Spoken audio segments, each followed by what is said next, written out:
السلام علیکم ورحمۃ اللہ وبرکاتہ۔ کہانی زبانی کے خاص چمکتے دمکتے بہت ہی پیارے پیارے ساتھیوں، آج ہم آپ کے لیے لائے ہیں ایک اور نبی کی داستان جو اللہ تعالیٰ نے ہمیں سنائی ہے قرآن کریم میں۔ اور یہ نبی آئے تھے حضرت ہود علیہ السلام کے بعد، یاد ہے نا، جن کی قوم کو اللہ تعالیٰ نے تباہ کر دیا تھا۔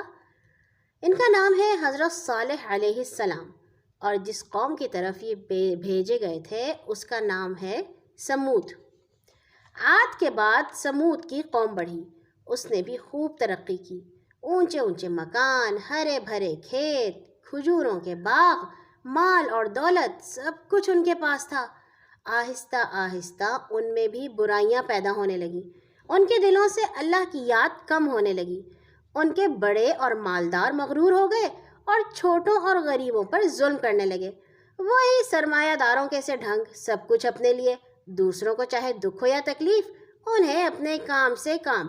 دولت کے نشے نے انہیں اندھا کر دیا، اللہ کو بھول کر اپنی منمانی کرنے لگے۔ اللہ تعالیٰ نے انہیں سیدھا راستہ دکھانے کے لیے حضرت صالح علیہ السلام کو پیدا کیا۔ انہوں نے ان سے کہا، بھائیو، کیا تم اللہ سے نہیں ڈرتے؟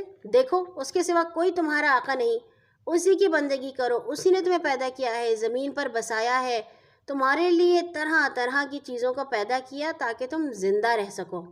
قوم والوں نے سنا، انہیں یہ باتیں بڑی ہی انوکھی اور عجیب معلوم ہوئی۔ کہنے لگے، صالح، ہمیں تو تم سے بڑی امید تھی، تم تو ہماری قوم کے ہونہار، لائق فائق نوجوان ہو، یہ تم نے کیا کہنا شروع کر دیا؟ کیا ہم اپنے دیوتاؤں کو چھوڑ دیں، وہ دیوتا جن کو ہمارے باپ دادا بھی مانتے تھے، ان کی پوجا کرتے تھے؟ ہمیں اس بات میں بڑا شک ہے جو تم کہہ رہے ہو۔ حضرت صالح نے کہا، بھائیو، اس دنیا کے مالک نے جو میرا اور تمہارا سب کا رب ہے، مجھے تمہارے پاس اپنا رسول بنا کر بھیجا ہے۔ میں اپنی طرف سے نہیں کہتا کچھ، اللہ سے ڈرو، میرا کہا مانو۔ قوم والے کہنے لگے، واہ، یہ رسول ہونے کی بھی ایک ہی گئی، تم اللہ کے رسول کیسے ہو گئے؟ تم تو ہماری طرح ایک آدمی ہو، معلوم ہوتا ہے کسی نے تمہارے اوپر جادو کر دیا ہے، جبھی تم ایسی باتیں کر رہے ہو۔ حضرت صالح علیہ السلام نے کہا، میرے بھائیو، یہ بات نہیں، میں جو کچھ کہتا ہوں اللہ کی طرف سے کہتا ہوں۔ اگر میں تمہیں اللہ کا حکم نہ سناؤں تو کون سنائے گا؟ اور کون ہے جو مجھے اس کی پکڑ سے بچائے؟ میں پھر تم سے یہ کہتا ہوں کہ تم ان لوگوں کا حکم ماننا چھوڑ دو جو اللہ کے باغی ہیں، ملک میں فساد کراتے ہیں، کوئی اچھا کام نہیں کرتے۔ صرف اللہ تعالیٰ اس لائق ہے کہ اس کی عبادت کی جائے۔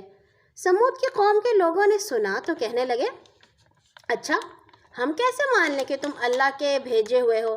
ایسا ہی ہے تو ہمیں کوئی ایسی نشانی دکھاؤ جس سے ہم تمہاری بات مان لیں، ورنہ تو تم ہمارے جیسے ہی ہو، کھاتے ہو، پیتے ہو، سوتے ہو، جاگتے ہو۔ ان لوگوں کے کہنے پر اللہ تعالیٰ نے اچانک ایک ایسی اونٹنی پیدا کر دی جو دوسری اونٹنیوں سے کچھ مختلف تھی۔ حضرت صالح علیہ السلام نے کہا، دیکھو، یہ اونٹنی اللہ کی پیدا کی ہوئی ایک نشانی ہے۔ ساتھیوں، جانتے ہیں وہ اونٹنی کہاں سے آئی تھی؟ اللہ تعالیٰ نے ایک پتھر کو حکم دیا کہ وہ پھٹ جائے، اس کے اندر سے یہ اونٹنی نکلی تھی۔ وہ لوگ حیران تو بڑے ہوئے۔